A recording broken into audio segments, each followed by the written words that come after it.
수능 독해 마스터 베이직 챕터 2의 글의 흐름 파악하기 얘기를 해보도록 하겠습니다.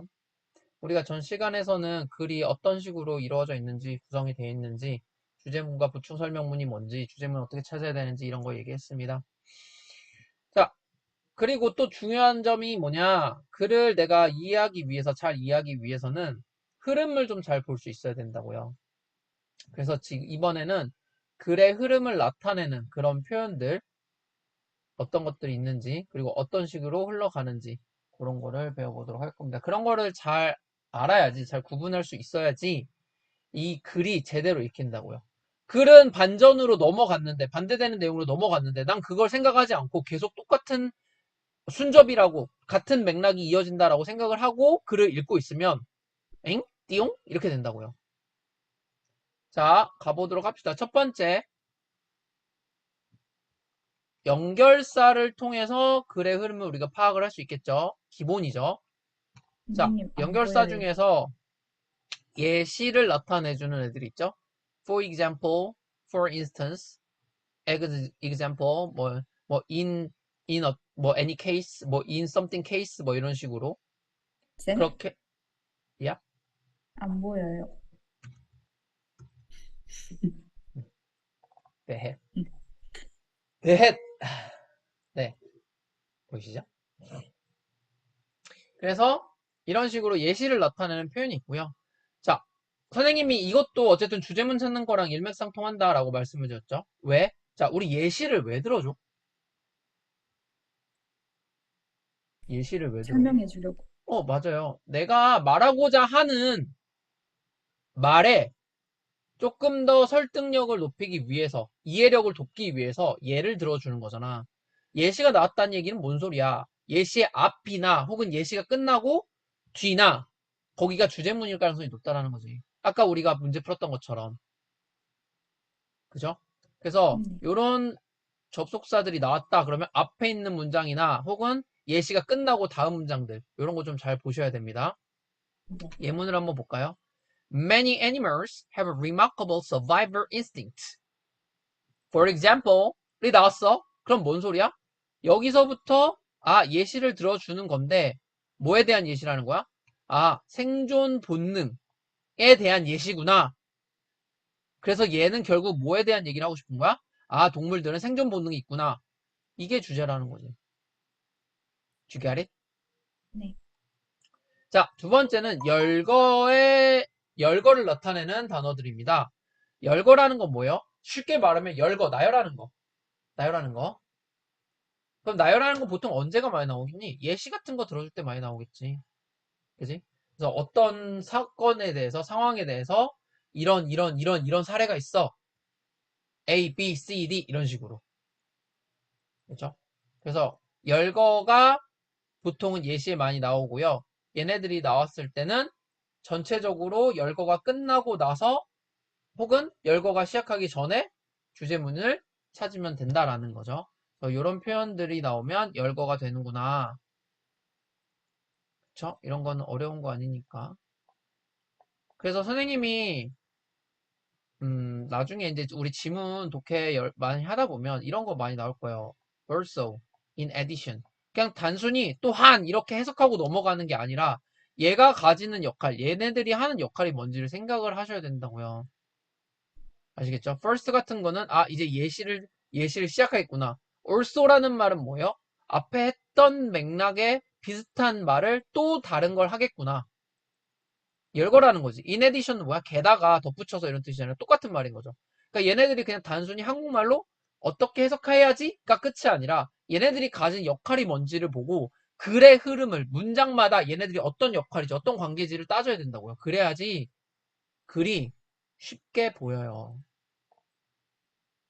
자, 두 번째는 비교와 대조. 비교와 대조.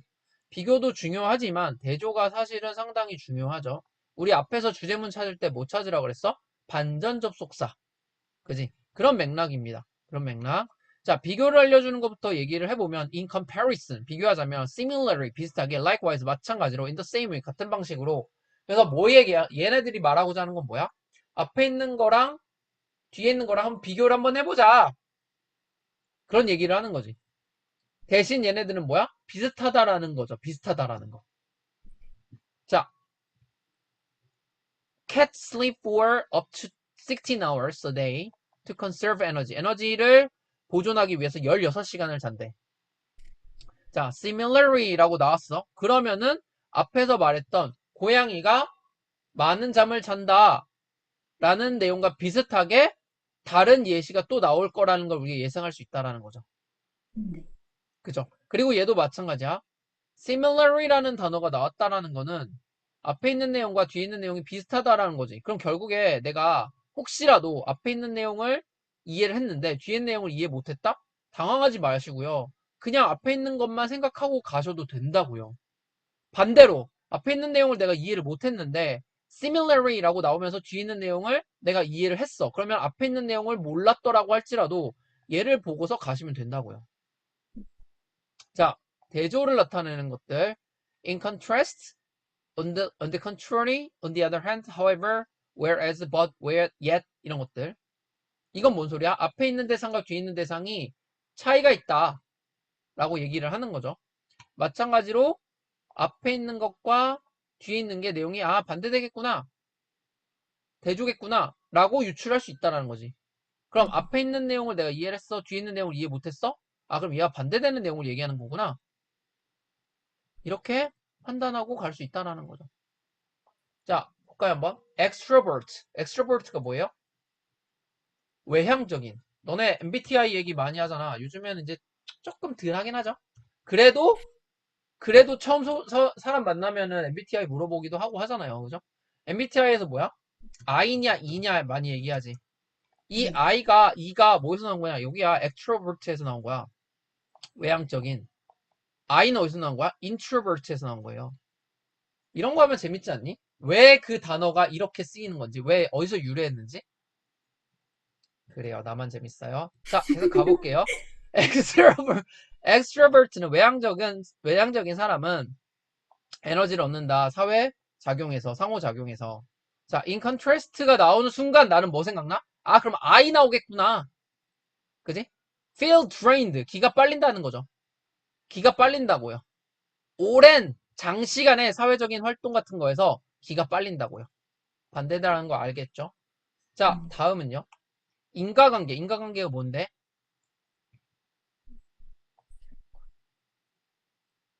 원인과 결과잖아요. 원인과 결과. 그래서 이유나 결과를 나타내주는 이런 접속사들. 이런 접속사들도 잘 보셔야 된다고요. 자, because the reason for this, thanks to 뭐 등등등. 뭐 due to 뭐 because of라는 전치사 있을 수 있고요. 뭐 여러 가지가 있겠죠. The reason why, that's why 뭐 이렇게도 얘기할 수 있겠고요. 자, 결과는요. Therefore, as a result, hence, for this reason, thus. 그래서 아까도 말했지. 결과를 알려주는 거였지. 정리해주는 거. 뭐라고? 주제문이 나올 수 있다고요. 결론이라고요. 그잖아. 내가 뭘 막 얘기를 하다가 그러므로 블라블라. 그게 뭐야? 중요한 얘기잖아. 그러므로 하는 순간 뭐 돼? 얘가 이 얘기를 하려고 하는 거구나. 정리가 되겠지. 자, 그래서 예를 들어서 The river flowed after 3 days of heavy rain. 비가 3일 동안 미친 듯이 와서 홍수가 일어났대. 그 결과 수백만의 가족이 수백만이 아니구나. 수백 명의 가족들이 수백의 가족들이 떠나야 됐대. 뭐 이런 식으로 결과를 나타내주고 있죠. 자, 뭐 또 보세요, 이거는. 다음 두 번째, 이번엔 환원이라고 하는 건데요. 환원. 환원이 뭐야? 바꾸는 거지. 바꾸는 거. 말이에요, 말. 말을 바꾸는 거. 이게 진짜 영어에서는 이게 진짜 기본이야, 기본. 이거 환원. 어 이거를 paraphrase라고 합니다. paraphrase. paraphrase. 잠시만, 이게 H가 없나?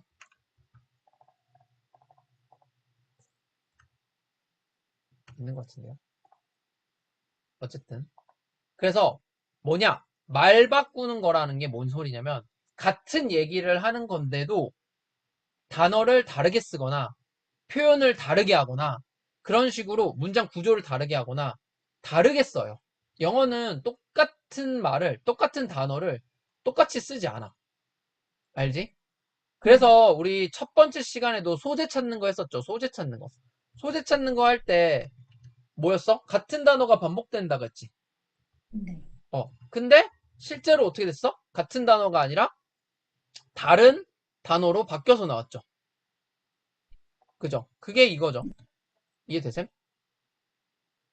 그래서 꼭 단어뿐만 아니라 뭐 주제문이든 어쨌든 어떤 내용을 얘기할 때 이렇게 바꿔서 환원, paraphrase 이거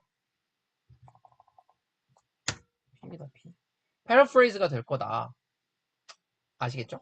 네. 자, 그래서 환원을 나타내는 말들 다시 말하자면 뭐 짧게 말하자면 그래서 자, 요런 것들도 부연 설명이거든요. 자, 그러면 환원을 하는 이유는 뭐야? 다시 말을 해준대. 말을 바꿔서 다시 얘기해준대. 왜? 왜 또 얘기해? 강조하려고. 강조하려고. 강조하는 건 왜 강조하는데? 중요하니까. 왜 중요한데? 내가 하고 싶은 말이니까. 그러니까 이것들이 지금 다 뭐? 주제문 찾기랑 똑같은 맥락이 있는 거라고요. 자, 예를 들어 보면 The brain works best when it's not under pressure. 뇌는 잘 작동한데 압박이 없으면 다시 말하면 그건 뭔 소리야? 이 문장을 똑같이 같은 의미를 가지는 걸 다시 얘기한다는 거죠. 네. So creativity flows more freely when you're relaxed rather than stressed. 자, 이게 뭐야 지금? under pressure라는 표현을 stress로 바꾼 거고요. 그죠? not under pressure를 relaxed로 바꾼 거죠. 그리고 창의성이 자유롭게 흘러나온다라는 말이 brain works best로 바뀐 거죠. 같은 말이라고 paraphrase 된 거라고. You know what I'm saying? 네. 자, procrastination means delaying task unnecessarily. 미루는 습관이라는 거죠. 미루다라는 거거든요. 미루는 거는 의미에 어떤 일을 불가피하게, 불필요하게 미룬다라는 걸 의미해. In short, 짧게 말하자면 짧진 않아요. 더 길어요. 어쨌든 미루는 습관이래.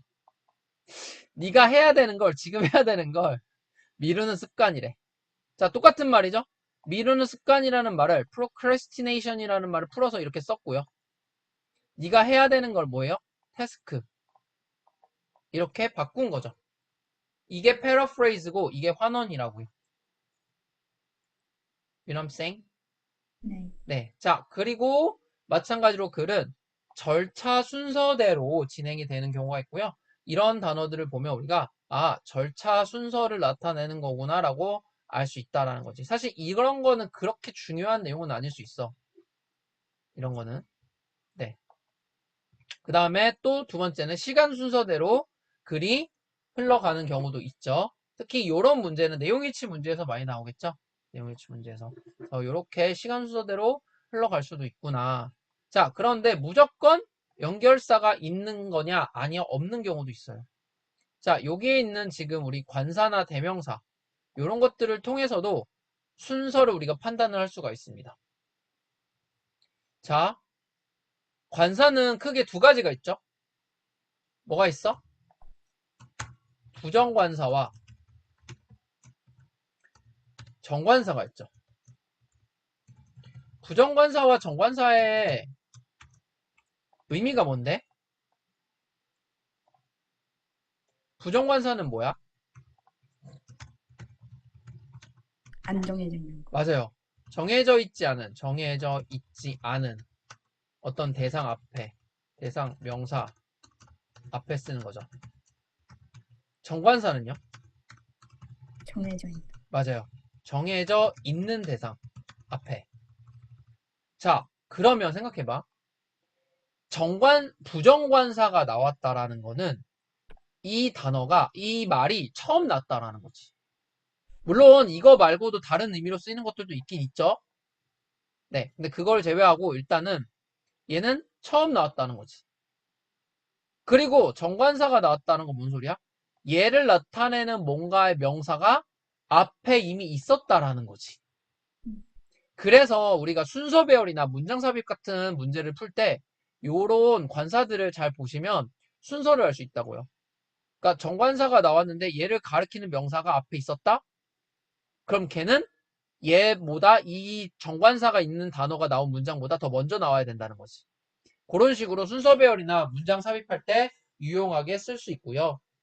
같은 맥락으로 대명사도 마찬가지야. 대명사가 무슨 말인데? 명사를 대신하는 애들이잖아요.